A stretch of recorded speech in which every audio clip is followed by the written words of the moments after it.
Hi, my name is Shelli Hull, and I teach chemistry on South Campus.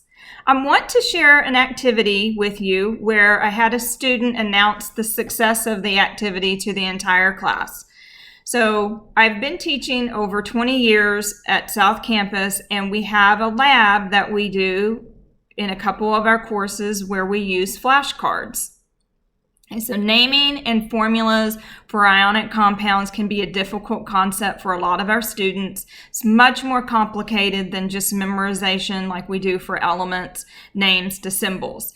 So they have to use location on the periodic table, Roman numerals, something in the name. There are a couple different ways for them to know the charges, but the name does not help with the subscripts. So they have to be able to put positive and negative ions together and come up with names, or formula to name, name to formula. So the lab that we do on this is a non-chemical lab.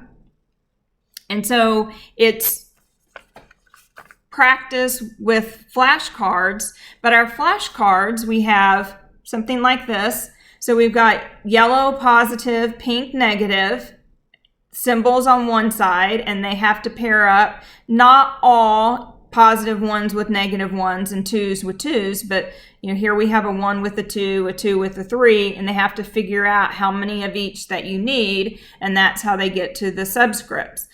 These cards also on the back side have the name, so they can practice learning the symbol to name of the ion, but also when you put it together, how do you get the name of the compound? And then they're filling out a data page with that different information. And so it's multi-step. So we've got ionic and covalent compounds. And so if you go through the rules and the instruction, and I've kind of learned that I can't spend too much time talking, I need to let them go ahead and start the activity. So I go over some rules and guidelines, give them a couple examples at the beginning, and then let them work on it. So this particular student does the experiment as his group of lab partners are turning their lab in. He mentions, talking to the students, not really to me, but he announces it more to the whole class of, wow, just at the beginning of class when she was talking, I had no clue what was going on. I didn't know what we were supposed to do, and I was a little bit worried. And then now I get it, and this was a fun lab.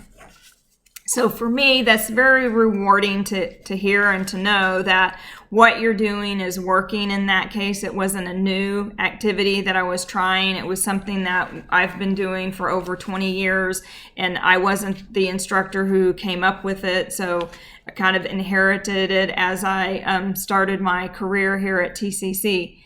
But it's rewarding to hear the comments from the students. So when you are doing activities, don't be afraid to ask if the students liked it, how they feel it benefited, and that even if it's something you've done a long time, you may have different success stories of the students sharing how it affected them, and then that also helps us, with ways of we can improve it or do it differently. Or like in my case, it's letting them get in and get their hands on it quicker without giving so much instruction to them, because the learning process is when they're doing the work, not when I'm talking about it.